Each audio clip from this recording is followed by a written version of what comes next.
nothing left to know.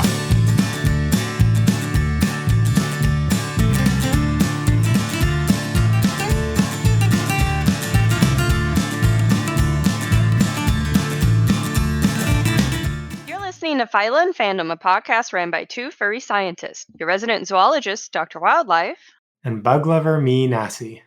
Each week, we'll be exploring the world around us by discussing current topics in our own scientific fields, as well as current happenings in fandom-based subcultures like the furry fandom. Today's date is March 30th, 2020, and this will be episode 8. Oh no, it's 9. Is it? It's 9. Well, that's what happens when you're stuck at home. I've been stuck at home for 17 days now, and we've just been hammering out these episodes at a rate that we have never done before. It's unprecedented. It just blurs together. Anyway, audience, just pretend like, this discussion didn't happen. We're totally professionals. This is episode 9, and it always was. Okay. Anyways, we have with us today Ritz. Ritz is an artist, self-proclaimed animation nerd, cat enthusiast, and furry. They're most well known in the fandom for their diverse range of characters, with comics covering a diverse range of relationships, sexualities, identities, and have a fun comedic flair. So welcome in, Ritz. Hi, thank you for having me. We're happy to have you. Yeah. It's been awesome because in the past year, Ritz and I have been able to hang out a lot, and they've always been a big inspiration for me for the way that they've been able to communicate effectively, just the characters, slice of life, and like how it's okay to have identities and have that comedic element into your comics and stuff like that. And so I thought that it would be a fun way to talk about today the idea of perception and how we communicate things in the world, just animals, humans, whatever, like how we get across information between each of us and how we take in that information, and then how that translates into things like the comics and animation and that kind of thing. Yeah, for sure. And I think people perceive art or animation, any kind of art, in different ways. So it's always interesting. I mean, just looking at Twitter and people's range of comments on pieces, or if step it up, you go to a museum and you're looking at pieces, it's always interesting to see how differently people perceive things. And as a scientist, I find that neat. I don't study people, but it's always neat to see different thoughts on things. Yeah, and especially visiting art museums and that kind of thing, seeing the duality between how art interpreters and science communicators communicate information, it's kind of in a very similar fashion. Like all of the basics about how creatures communicate information via sound or visuals or touch, all of the senses, all of that basics goes into all of the understanding of how art as a medium has evolved throughout history. And I think that's one of the coolest things to me, because you can see that in any facet of art history. And I remember taking a class on art history early on in my undergrad, and that connection that not a lot of people draw between the arts and how it came about, and how science and how we do basic understanding of the world around us is very similar. But so the idea of perception in general is just the idea of how does one consume information from the world. So how do we take in the information given to us via a visual stimulus, an auditory stimulus, or a tactile stimulus, and various other mediums as well. We're gonna get into throughout the episode. And I think the thing that's interesting about perception is that we can alter that mode of perception in so many different ways. And that's the whole idea behind optical illusions and that kind of thing. That you can fool the brain because the way we perceive the world is constructed on impulse. It's constructed based on neurological stimulus from whatever we get from the environment around us. And it's kind of cool because within the course that I'm teaching right now at the university, It's not necessarily purely drawn on perception, but we learn a lot about nerves and how nerves fire and how we sense things. And it's a very mechanical thing, and it translates really well to computer science almost in a weird way, where a lot of the neurons that we use to perceive things, like whether that's the cones and rods in our eyes that then translate signals into the neurons in our eyes, or the touch sensors within our fingers and stuff, those are all kind of basic mechanical processes. For the touch, it's like hydraulics, like the amount of pressure you put on a series of proteins will then translate that information into an electrical signal, which will then translate into information based on ons and offs in the mind. I think that the way that that happens and the speed at that which that happens is really interesting, because then we can take that speed of information transmission and information reception and mess with that. And I think that's like what animation is in general, like at its root and at its core. We have this series of still images that are then presented to us very fast. And because they're being presented so fast, our mind processes them as something actively happening in the environment, some kind of motion or movement. And then we add sound on top of that to accentuate or to increase that sense that this is happening in real time. This is almost like it's recorded, but it's something static. Hmm. Yeah, it's pretty cool. And I don't know. I don't know much about the history of animation in general, like how people first started to come about or figure out things like I don't know if there's anything to do with like frame rate, like how people decided like what's the right speed to go out about doing this, or like the basic steps in animation and how people do that. But I know you're a big enthusiast of that kind of field, Ritz. Yeah, and I actually do have the answers for that. Oh, Oh, Because cool. good. I only went to community college, but I studied in animation and animation history, and we learned a lot about kind of like where it started up. And I mean, to go on with perception, frame rate. I mean, I don't have the proper answer for this, but the human eyes can only like, or the brain, I'm not sure, can only handle a certain amount of frame rate before it just kind of blends in. And there's a bit of a gamer argument versus 30 versus 60 FPS, I'm sure, but in the end, like if something is 30, it's all right, depending on what you're doing. Maybe like a video game, you can tell when something's stuttering more than if you're watching an old Disney animation. But as for perception, how it got started in the movie and animation industry, it started off at, and I know this because I was told that, hey, animate at 29.97 frames per second. And I didn't understand, like, wait, why am I doing it this way? And my dean, the teacher, said, well, NTS, what is this? Hold on. The NTSC standard, which is like the North American television standard, frame rate was 29.97 because that's like, I guess, the hertz that it outputted at. So you want to just match it when you're animating. And that's why I was that. So nowadays people just round it up to 30 frames per second and the human eyes can see it just fine. Because once it gets to like 20 FPS, you can kind of see choppiness. And then Hmm. obviously lower than that, you're definitely like getting a low frame rate cartoon. Hmm. And is there like an op? I mean, I know like people generally say, like you were saying, the like 30 versus 60 FPS, but what is that threshold by which like people just can't perceive it anymore? Any difference between it? Um, I that's kind of probably subjective from person to person, depending on, you know, how they perceive or view anything really. Because I know there's some people who probably like professional, like esports people, definitely can view a lot more frames per second because they're going really hard on the game. If you showed any fighting game enthusiast a game that's running at a low frame rate, they're gonna be like, "This isn't gonna work. I need every frame input at every like proper frame I can manage, or else I'm not gonna be able to fight my opponent."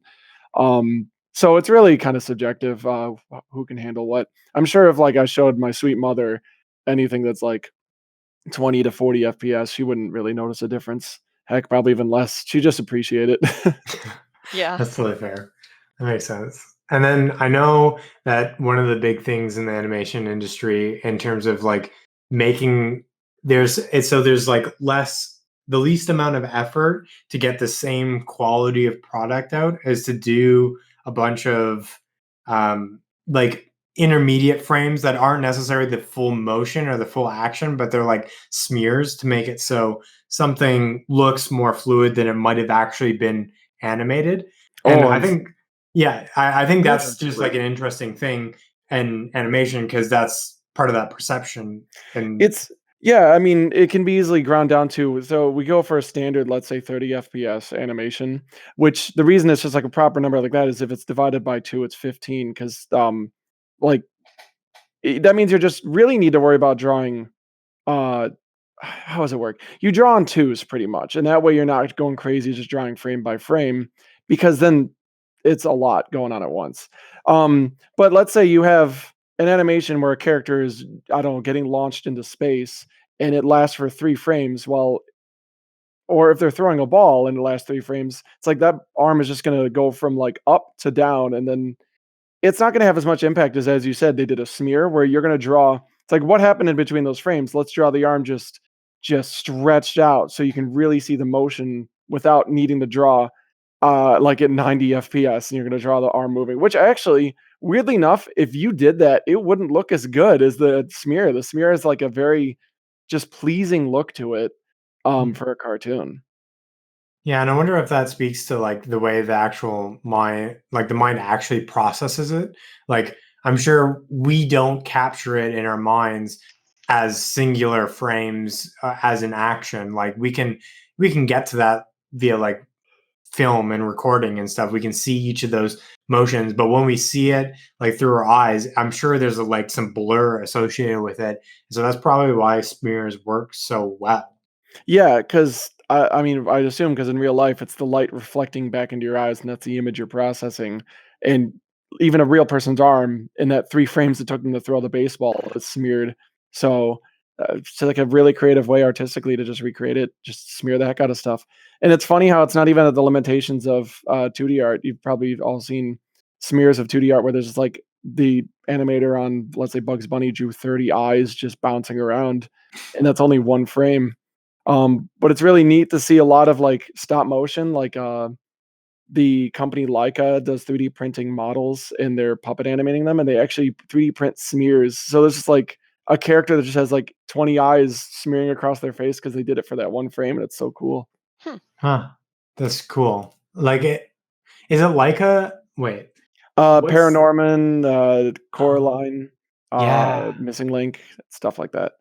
Cool. I didn't even know that. So they're like 3D printing models to do that same kind of stop motion thing, but sequentially. Yeah, after this podcast, I'm gonna link you some pictures of Paranorman's face that they printed like a million of, and some of them are his face just smearing across like in a curved arc, and it's so interesting to look at. That's Huh, so I had cool. I no didn't. idea. Yeah, I thought with the stop motion stuff, I always thought it was just like a single claymation kind of puppet that they had moved across. I didn't know that they actually used different models within those smears and stuff. Yeah, I mean, some companies might go back in. Oh, now I'm just getting into semantics of like stop motion. Some companies probably might go in and do like a 3D effects post, and that's fine too. But they actually went through the trouble of everything possible. They printed it out because they do it originally in like 3D, and they 3D print faces and they put them on these puppets, and that's how they get a lot of different faces and stuff that are custom for different situations, including smears, which are yeah, just really cool to look at a smear that's 3D printed out. Hmm. That's so awesome. I didn't know that at all. And one of the things that just kind of connecting it back to like the field that I work in entomology, I one of the things that I've always thought about when looking at like animation and TV shows and stuff is the idea of how animals would perceive them. Like, because our minds process it in one way and able to interpret those images as like as a movie, as something that's actively happening, a film, some kind of action. But if another animal is able to perceive that in a different way, like maybe they are able to capture more frames per second, like something like a hawk can probably perceive more of those intermediate stages at a different time interval, like what it would look like to them. I mean, then you get into the question if their brain can actually process more visual like frames in what is a second to us. Does time can time actually maybe slow down in their head, I guess, is the question now. Yeah, and then we get into like the sci-fi of it. Well, it time is figurative. It's just Yeah. like you never know. That adrenaline boost, you might actually feel like time slowed down for a while. I don't know. I'm not you guys are the scientists. Yeah, well, I mean, I don't think there's an easy answer for that. Anyway, because I mean, you can study like hawk or eagle vision, which we're talking about hawks in this case, and like falcons and stuff, things that have way more amazing sets of eyes than we could ever imagine having. And I mean, it's kind of like it's not exactly like this, but it's kind of like having someone ask you to imagine a color that doesn't exist, and your brain's like, What? Like, how do I even think this?" I think it's just it's hard to imagine how they actually see, but also it's kind of difficult. It's difficult science. It's I mean, it's far outside of what I've ever done, and I don't know if there's been too many papers on it. I could be wrong, but I don't think I've seen anything. Have you, Nasi? I know Other there's like than like their distance and stuff that they see with. no, I think like I've seen some behavioral like animal behavior papers about like dogs and being able to perceive like films and things on television screens and that kind of thing. Hmm. But it's all like very theoretical still, I would say. It's like you put a dog in front of a TV and see how it reacts to different stimulus on that medium, but you can't really like measure necessarily like the way it's interpreting that information. Yeah. You can do it a little bit with like uh, electrocephalograph and stuff like that, but Mhm. there hasn't been like anything concrete that's like, oh, dogs cannot perceive in like 30 frames per second. They cannot perceive 60 frames per second or something like that. Yeah, I think it's just really cool. And, that definitely a lot of weird stuff to do with animals because, like, sometimes my cats, they'll be looking at a screen with something on it, they won't care, and then sometimes they do, and I wonder if it has something to do with it being on a 2D plane or something. Yeah. Yeah. And Um oh, go on, go sorry. ahead. I was just gonna actually bring it back one more time to, perception and, like, animation, or I guess in this case, film. There's one other part of this that's really interesting, where obviously, like, the human eye, I mean, it takes in movement just fine. Um, but it's not super old, but it's old enough where do you know what a zoetrope is or a zoetrope? I don't. So it's like the little you've probably seen these before. It's like a little lazy Susan spinning cylinder with vertical slits on the side. And if you look in the slit while it's spinning and whatever's inside is printed, it looks like it's moving. Here, I'm gonna send a link to the Oh, Discord. yeah. Yeah, Or I if I do can. know those because Okay. I didn't know the name of it, but I remember the scene from The Conjuring. Was it two or three? I don't It's like a remember. horror movie, and like somebody's looking through one of those zooscopes, and then it like comes out at them. So I Yeah. know it from that, but Yeah, I I didn't don't. know what it was called, but I know what it is now. Now with the description. So it was, I guess, it developed in like the 1800s or something. Or wait, oh, well, I mean, it's based off of old pottery. Like animation technically goes way back to like just cave paintings and stuff. If they're drawing like, a horse moving from one part of the cave wall to the next, is technically an animation. So, but the zoetrope is very interesting. Where the reason it's not just a drawing of a horse moving on its own spinning, the vertical slits is kind of like a shutter speed where when you're actually looking through and whenever you're not looking through the slit, you see the black side of the cylinder because every time you see the image of the horse, that's what's getting put in your brain. So every step the horse makes that's going through that one moment you see it through the slit is what you're taking in, and that's why when you're looking through it while you spin it, you see a horse just jogging and it looks great because if those slits weren't there and you're just looking at the horse spinning, you just see it spinning like normal. It's the Mhm. shutter speed that lets your brain take in just the images it needs to make it look like it's moving. Yeah, and puts it all together. It's like it's kind of crazy. Actually, in line with like the cat that you were talking about, like how they perceive the TV and stuff, I learned something interesting recently about cats and how they perceive with like the whiskers and like hunting behavior. and the fact that they rely heavily on visual cues at first, but when they get within like pouncing range, they stick out the whiskers in front of their head to like rely on that tactile cue to know where the prey is right in front of them and where to chomp down on. Yeah, I think they have, like, a lot of nerve endings in those, so they can really feel, which breaks my heart. The one time I saw a kitty get real close to the fireplace and their little whiskers got melted Oh, off. I'm like, "No, you idiot. You're so dumb." Oh, He was poor okay, thank kitty. goodness. Yeah. for Hopefully for learned a lesson. Warm good. fursuiters could like benefit from that stimulus too. Oh, See oh right in front of no. their muzzles. Yeah, for sure. And so on the furry side of things, I kind of wanted to transition into the idea of like your comics and that kind of thing, like them as a means of communicating information, how we, I don't know, perceives ourselves and the fandom around us. Because I really, when I was first getting into the fandom and I don't know, getting introduced to like characters and identities and sexualities and like seeing or seeing even just like people from different identities and stuff through different lenses, your comics were the thing that stood out to me. It was always the thing that was like, okay, it's not just seeing these characters in a sexual sense necessarily, it's also seeing them like in their daily lives and then how they perceive or interact romantically and all that kind of thing. And I thought that was really powerful. And I always was curious about like how you got into the fandom and like how you got into making comics and characters like that. I mean, that really goes way back in a lot of different ways. I got into furry just like most people, just being on the internet as a young teenager and going, "What the heck is this? I like this a lot." And pretty much just molded myself from seeing those pictures that were probably really awkward to show any friends. So I probably didn't or shouldn't have. Uh, anyway, pretty much finding it on the internet and then finding my own identity through that. It was really interesting to find my own artistic identity through specific artists back in the day, where I kind of like found out my own way to draw from them, and then I built on that.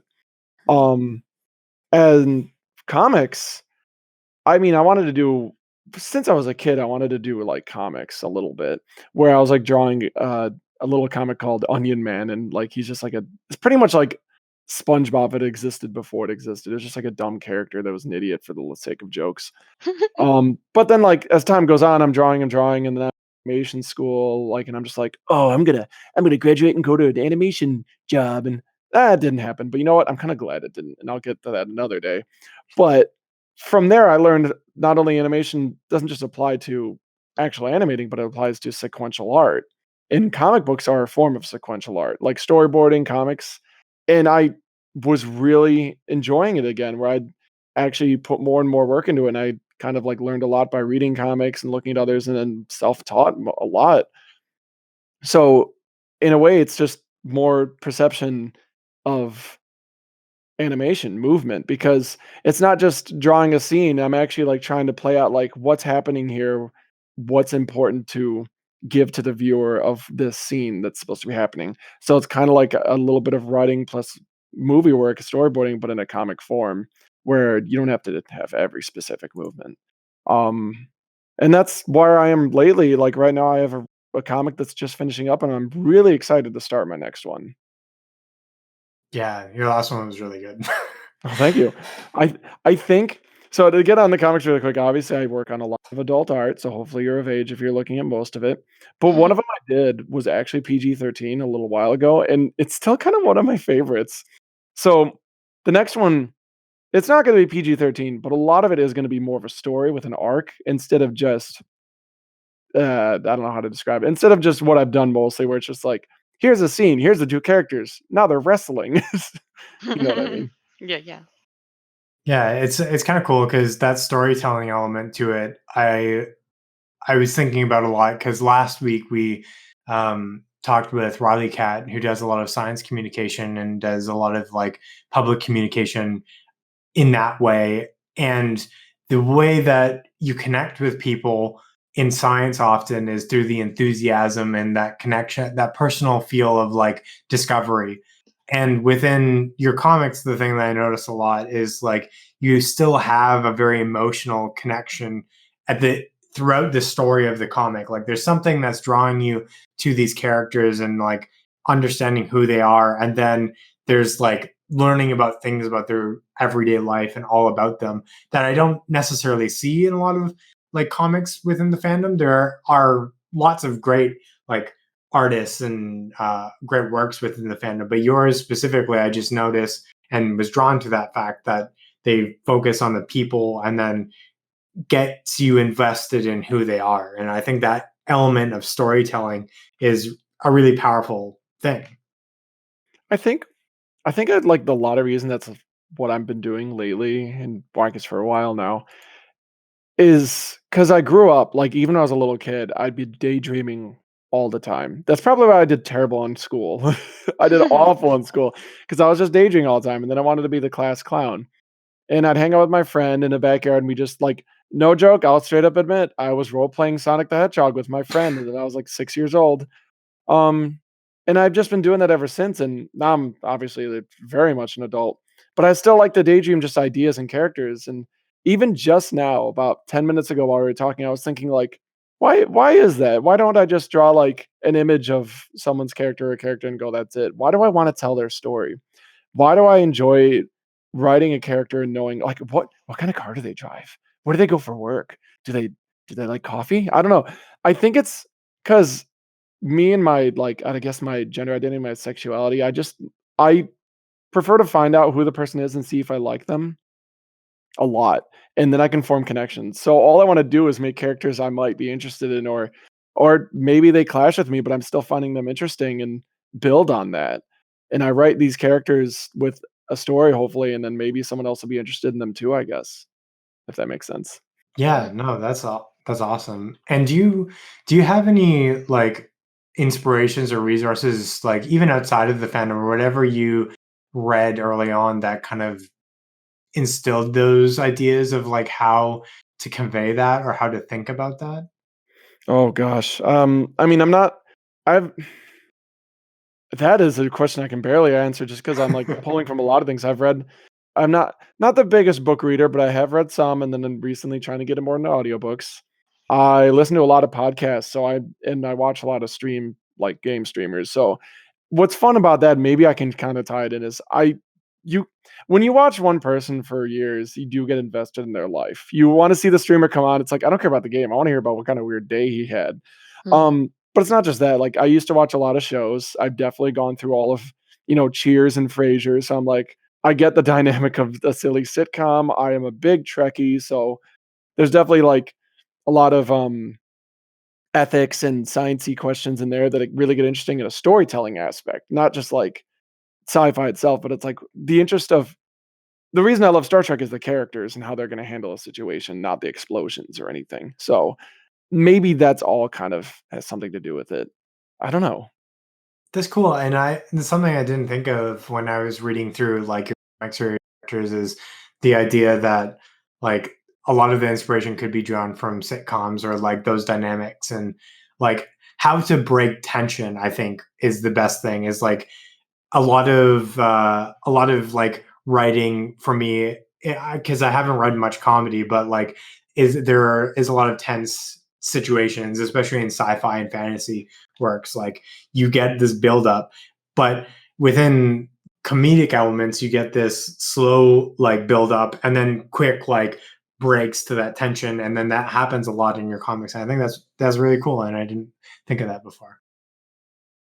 I also wanted to ask, did you have any advice for how artists like in getting into the fandom or getting into art as a medium might get invested into like I don't know, producing comics, producing art, but even if it's not like a full-time thing, because I know you produce it like often on the side because you have other things going on and other work and that kind of thing.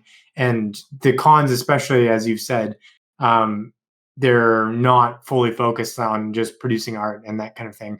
Do you have any advice for people that might want to do that? Specifically work on comics, I can try to think of some ideas. Obviously, like, most people that might wanna do comics are already that type of person who are just like, "I have an idea. and I want to do it. And sadly, my first idea is the one that I'm sure everyone's heard before. You got to start doing it. But if you're actually gonna plan a comic and like whether it's short or long, you got to start with an outline and just some like concepts of like make sure you know what your characters look like, kind of like what are their what are their goals, what are their personalities, and then outline the comic in a way where it's like first just man, I don't want to get too specific. Just first, just like kind of like write down what's the idea of your comic, what's going to happen, what's the story. Then break it down into pages or maybe an idea. You don't have to be too strict with it, and find out like what are they trying to accomplish on each page, if anything. At least that's how I handle it. I've definitely realized lately I could have like a comic page can be this is what happens in this page, or I could take that page and probably split it into three and have bigger panels. So it's really just up to you. How do you want to uh, bake that cake, I guess. Mhm. Um, but it's a lot of just like working, trying stuff out because what gets harder later is learning how to like make panels look interesting, which is another kind of like perceptive thing that no one not really taught too often. Like if you look at a lot of big comic books, they're really making characters jump out of the panels. There's a lot of fourth wall breaking in those pages to keep it interesting, but a very important part, and this actually goes a lot with filmmaking, don't ruin the line of sight. Like, you wanna make sure the eye follow through is following those panels or else you're gonna get very confused. It's like the 180 rule in filmmaking. If, like, 2 characters are having a discussion and the camera's just spinning around them, like, in different cuts, you're gonna be very confused. "Wait, where I thought she was on the left. Why are they on the right now? What's going on?" So, it's a lot of practice and kind of, like, realizing where you putting like not only layout of the panels, but also the line of sight of like where do you want us to be watching the characters right now? And what would make good story? Because you could have it far away and it makes them look small. You could have it very close and it looks intense. Because that could also add a lot to the emotion of scenes as well. Cool. Yeah, that's awesome. And I'm sure the people that are listening that are interested and invested in that will take that forward and we'll get even more amazing artists joining into the fandom and joining, adding on to their skills. Mhm. Hopefully. Um, hopefully. I know Doc's been getting into art quite a bit lately, and so maybe she can take away some of Oh. the techniques. We'll see. I'd love to see it. Yeah. I'm trying my best. I often say I don't have a creative bone in my body. And sometimes my drawings remind me of that, and sometimes they are better. So I'm hopefully being stuck at home is gonna lend me to getting better at it and improving because I certainly have a lot of time to practice right now. I'm sure you're doing splendid. And I'm, I'm like, this is another fun thing. It's like, heard a lot of oh, I can't even talk today. Heard a lot of things like, you know, don't always be satisfied with what you end up with, but also be happy for it and make it a like a have that urge to push forward. Like enjoy what you worked on when you finish it, but always think in a good way, like I can work on more, I can do better. Not in a bad way. Like never think of it as a failure in Mhm. your art. Enjoy it, but then keep pushing forward and keep trying new things. Cause there's definitely like even I don't know how often I'm doing it, but I'm trying to change up stuff sometimes and realize like I don't want to look like I'm a one trick pony. So it's good to experiment and you might learn new things by doing that. Yeah. Um and that goes for everyone and not just art, like music, filmmaking, even science in general. Just Mm. keep going and yeah. That's good advice. Thank you. Really? All right. Well, we've gotten to the part of the episode where you either keep your persona or lose it. We take it Oh, from you. Yeah, I'll we take probably it lose from the you. hell out of the heck out of my persona. No, you get to keep your persona, but we do a persona questionnaire or trivia with our guest. Love And it. because you are a flamingo, we're going to be giving you some flamingo questions and see if you can answer them. Absolutely. What a weird creature. Yeah, and weirder than I knew before I started making these questions. All I'm right, very interested to see what I'm gonna fail at. Let's do this. cool. All right, so first question. What gives a flamingo's feathers its pinkish color? I There's think you're multiple the choice. I think you're the oh, I forgot there's multiple choices. Never mind, go on. You probably know. But A, diet, B, genetics, C, sunlight, or D, zoos dye them. I as much as I love answer D, it's definitely, diet. I think that was A, and I think you're Yeah. to blame for actually this one. You taught me Oh, fun facts yeah, you figured yeah. out on the side. Yeah, when you had, visited, I think we were talking about it. Yeah, so, flamingos get their pinkish color because of their diet. The carotenoids within things like the crustaceans and the algae that they eat is what dyes their feathers. Mhm. Now, really Alright. quick before we continue, what Yeah. other foods have is it creatinine? Is that what What? it's called? The I thing never that's know ins how to pronounce it. It starts with a C and has some A's in it. I'm a terrible zookeeper. I used to work with flamingos and would prepare their diets, and I could spout that information out all the time, but I haven't worked with a flamingo in many moons, many moons. And now I can't oh, think. I hear typing in the background. Look I'm at me. gonna make Google say it. Okay. So, obviously the shrimp or the krill or whatever they eat has creatinine in it, right? Mhm. Yeah, I think Nacito told me this once. Don't carrots also have that? yeah, Yeah. yes. So, does that mean if a little flamingo were to eat a bunch of carrots, would they turn orange? Yeah, their, feathers would turn slightly more orange, and, like, there are cases where people have eaten carrots where their skin gets a more orange tinge, Yeah. but, like, realistically, if you wanted your skin to turn orange, like in that, Magic School Bus episode, you would have to eat enough carrots to poison you. Yeah. Oh, no. And I just wanna say it's really interesting how different zoos care for their flamingos and prepare their diets and such. I mean, um, all zoos that I know of feed, like, a combination of some sort of flamingo diet because there are companies that produce flamingo chow. I mean, those companies also produce, like, tamarind chow for those little tiny monkeys, and it's weird to see bags of food that say flamingo chow on them, but it exists. Um, and they feed, like, the fresh seafood as well. But my previous facility that I worked at, we also supplemented it further, and we had that in powder form, and we would sprinkle it over the top of their food as like a final little icing on the cake, so to speak.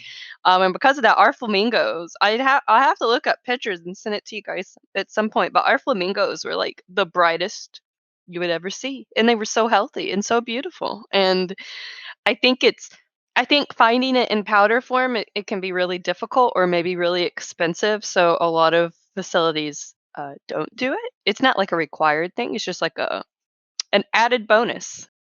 It's like putting makeup on a flamingo, I guess, I don't know. This this is actually the best information because I already have people, "Oh, you love shrimp," and I hate shrimp. Oh, Uh, no. my flamingo probably takes supplements, so now you literally told me that there is the flamingo supplement, like, Yeah, yes, yes, for that's what I take. sure. Okay, yeah, I'll back you Character up on that. If I development. if I ever see it on Twitter, I'll just appear out of nowhere, and I'll back you up. For sure. Sweet. All right. Second question. This is one is true or false. Flamingos are migratory birds. Oof. I'm gonna go with false because they look dumb. Like, they're not gonna bother do that. I could be terribly wrong, but I'm gonna go with They are migratory birds, so it's true. from where to where, though? They don't travel as far as like the winter moving songbirds from the north temperature temperate region, but they do fly up to 300 miles away to get to new feeding grounds. Ugh, I don't even wanna drive down the road for, like, lunch. Jeez. That's fine. All right. So, question three. This one's the most interesting one to me, honestly. Um, I was, I knew that it was something different from what I had thought it was, but I didn't know exactly what it was. Anyways, what is the joint visible on the flamingo's leg? Like, what is the kind of joint it is? And this is multiple choice. A, elbow. B, ankle. C, knee. Or D, knuckle.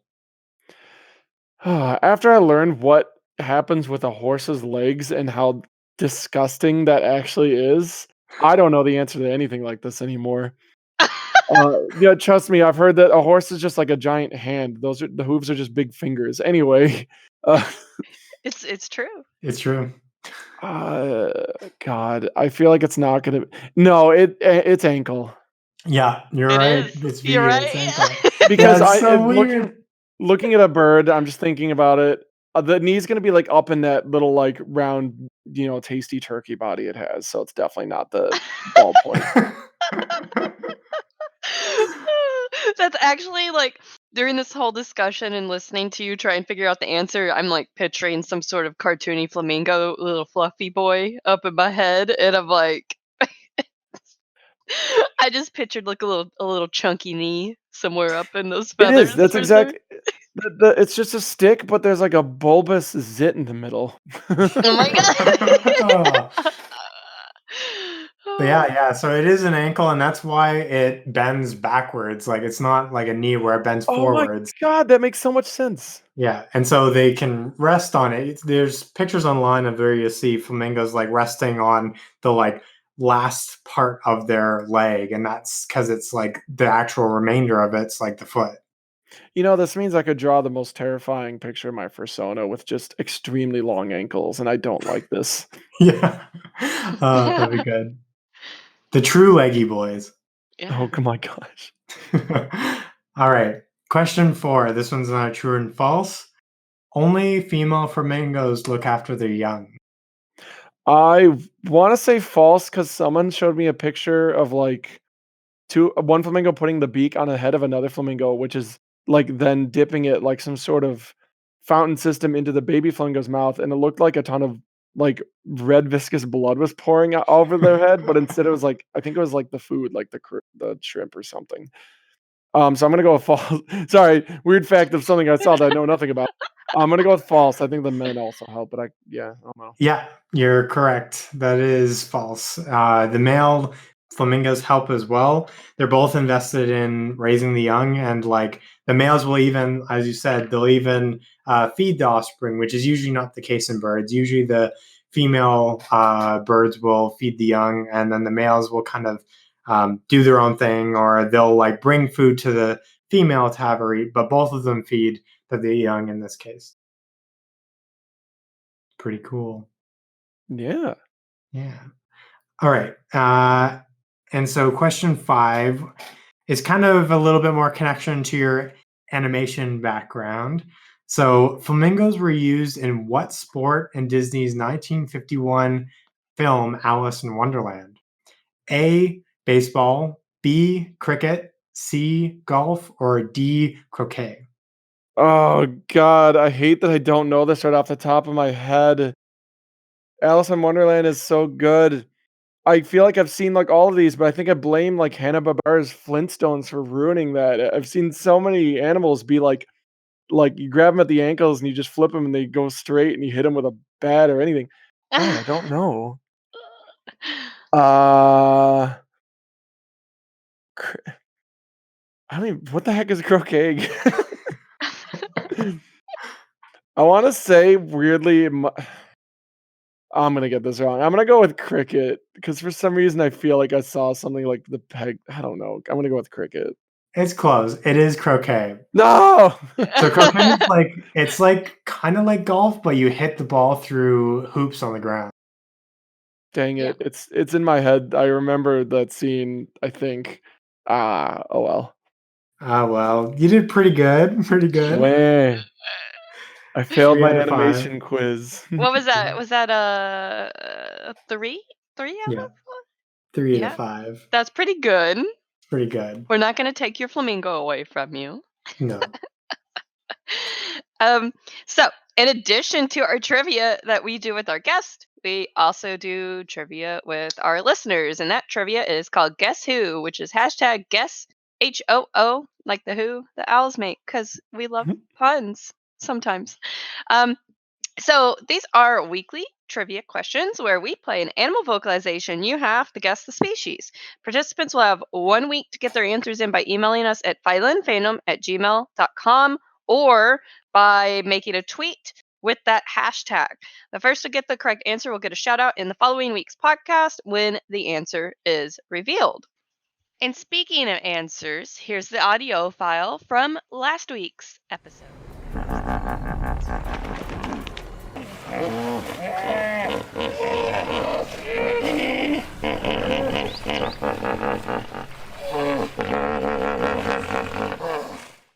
Were you able to guess what that animal was?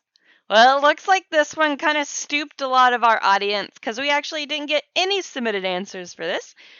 But surprisingly, it's not a pig or a cow. It's actually a hippo. And now for this week's audio file.